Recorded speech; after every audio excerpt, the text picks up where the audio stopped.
ছাত্ৰ-ছাত্ৰীসকল নৱোদয় বিদ্যালয় এডমিশ্যনৰ অনলাইনটো তোমালোকে কেনেকৈ কৰিবা 6ৰ এডমিশ্যনৰ বাবে ষষ্ঠ শ্ৰেণীৰ এডমিশ্যনৰ বাবে অনলাইনটো কেনেকৈ কৰিবা এপ্লাইটোৰ সম্পূৰ্ণ A to Z প্ৰচেছ দেখুওৱা হৈছে স্যাৰ তোমালোকৰ ৰিসিপ্টটো ওলোৱালৈকে ৰেজিষ্ট্ৰেচন ৰিসিপ্টটো ওলোৱালৈকে দেখুওৱা হৈছে এপ্লাই লিংকটো ভিডিঅ' ডেছক্ৰিপশ্যনত দিয়া আছে লাষ্ট ডেট কেতিয়া আছে এক্সাম ডেট কেতিয়া আছে জৱাহৰলাল নেহেৰু বিদ্যালয় স্মৃতি ক্লাছ 6ৰ এডমিশ্যন ওপেন হৈ গৈছে অনলাইনটো কৰিবৰ বাবে তোমালোকে মোৰ ভিডিঅ'টো শেষলৈকে চাবা আৰু বলা তেতিয়াহ'লে আমি ভিডিঅ'টো ষ্টাৰ্ট কৰিছোঁ প্ৰথমতে তোমালোকে গুগল ক্ৰম ব্ৰাউজাৰটো অন কৰি ইয়াতে নৱোদয় বিদ্যালয় স্মৃতি বুলি মাৰিবা ভিডিঅ'টো ডেছক্ৰিপশ্যনত লিংক দিয়া আছে ইয়াতে click here to submit online application ফৰ্মত ক্লিক কৰিবা ইয়াতে ক্লিক হিয়াৰ ফৰ ৰেজিষ্ট্ৰেচন এটো ক্লিক কৰিবা ইয়াতে দা কেণ্ডিডেট হেজ অলৰেডি ইয়াতে তোমালোকে নো দিবা মই যেনেকৈ পাইছোঁ তোমালোকে তেনেকৈ দিবা দা কেণ্ডিডেট হেজ এপিয়াৰ নো দিবা এই গোটেইখিনি মই যেনে ধৰণে পুৰাইছোঁ তেনেকৈ দিবা নহ'লে তোমালোকে ইলিজিবল নহয় বুলি ৰঙাকৈ দেখাই দিব তোমালোকৰ আৰু ইয়াতে তোমালোকে ইয়েছ দিবা আধাৰ কাৰ্ড যদি আছে ইয়েছ দিবা যদি নাই তাৰ বাবে কমেন্ট কৰিবা মই বেলেগ এটা ভিডিঅ' বনাই দিম আধাৰ কাৰ্ড নাথাকিলে কি দিব লাগে ইয়াতে মই আধাৰ নাম্বাৰ ফিল কৰাৰ পিছত সাবমিট কৰিছোঁ এতিয়া আধাৰ কাৰ্ডত যেটো মোবাইল নাম্বাৰ লিংক হৈ আছে সেই মোবাইলটোত এটা OTP গৈছে এই OTPটো ইয়াতে প্লিজ এন্টাৰ OTP দিয়া আছে মই ইয়াতে OTPটো ফিল কৰি দিছোঁ তোমালোকে OTPটো এনেকৈ ফিল কৰিবা ফিল কৰাৰ পাছত ইয়াতে তলত দেখা আছে সাবমিট বুটামত ক্লিক কৰিবা সাবমিট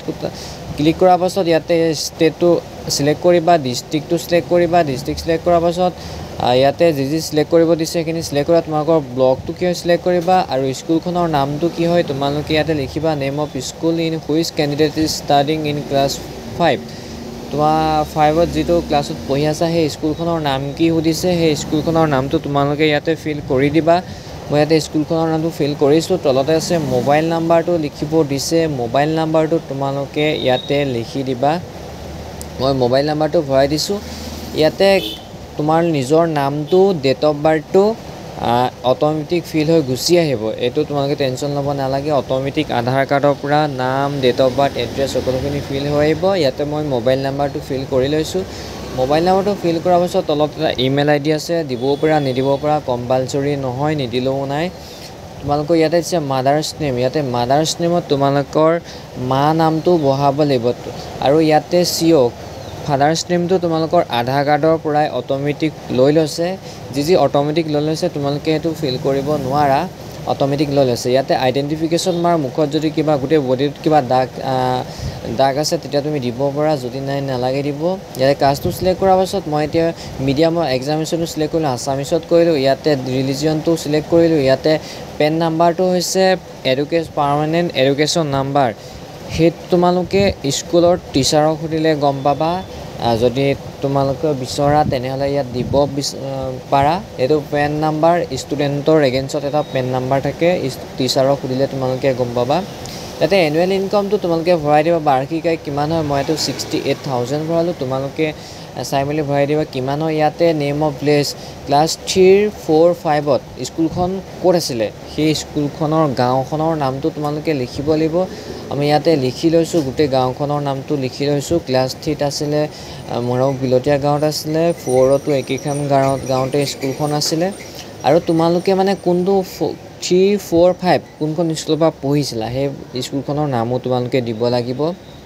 কিছুমানে হয়তো এনেকুৱা হয় ক্লাছ 3ত বেলেগ এখন স্কুলত পঢ়িছিলে আকৌ ক্লাছ 4ত বেলেগত এডমিশন ললে হেতু ক্ষেত্ৰত মানে ইয়াত এনেকৈ দেখাইছে নেম অফ দা স্কুলখনৰ ক্লাছ 3ত কোনখন স্কুলত আসলা স্কুলখনৰ নামটো ইয়াতে ফিল কৰি দিছো ফিল কৰাৰ পাছত তুমি যদি একেখন স্কুলতে 3 পৰা 5 লৈকে পঢ়িছা একেখন স্কুলে দিবা একেখন ভিলেজে দিবা হেতু তোমালোকে একেখন দিবা তাৰ পাছত মই এটা ফিল কৰি লৈছো ফিল কৰাৰ পাছত ইয়াত তলতে ৰিকগনাইজ আছে এটো ৰিকগনাইজে থাকিব দিবা যেনেকৈ এখিনি ফিল হৈ আছে তেনেকৈ তোমালোকে ফিল হৈ থাকিবলৈ দিবা কিন্তু তোমালোকে স্কুল লোকেশনটো লিখিব লাগিব স্কুল লোকেশনটো গ্ৰামীণত আছে নে আৰবানত আছে নে চহৰত আছে নে হেতু লিখিব লাগিব ইয়াতে প্লিজ সিলেক্ট মতে গ্ৰামীণত আছে কাৰণে ৰুৰেল সিলেক্ট কৰিছো ইয়াতে এখিনি যেনেকৈ আছে ফিল তেনেকৈ থাকিবলৈ দিবা ইয়াতে তোমালোকৰ ফটোখন আপলোড দিব লাগিব 10 পৰা 100 KB ভিতৰত তোমালোকে পাসপোৰ্ট সাইজৰ ফটোখন আপলোড দি দিবা মই ইয়াতে ফটোখিনি সব বনাই থোৱা আছে কাৰণে আপলোড দি দিছো ইয়াতে আপলোড কেণ্ডিডেট সিগনেচাৰ কেণ্ডিডেটৰ সিগনেচাৰটো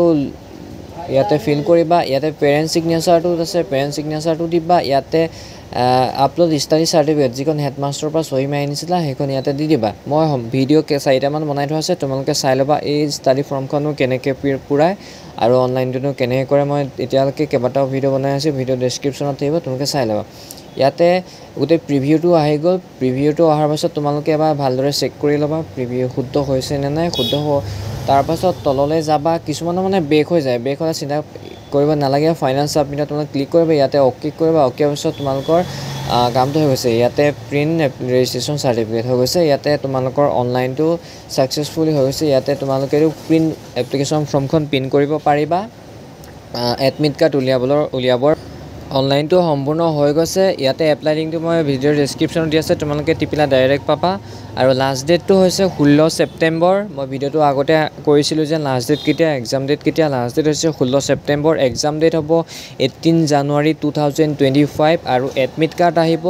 জানুৱাৰী ফাৰ্ষ্ট উইকত এডমিট কাৰ্ড ৰিলিজ দিব আজি আসলে ভিডিঅ'টো ইমানখিনিয়ে যদি ইয়াৰ সম্পৰ্কে আৰু ভিডিঅ' লাগে তোমালোকে কমেন্ট কৰা ভিডিঅ' ডেছক্ৰিপশ্যনত ইয়াত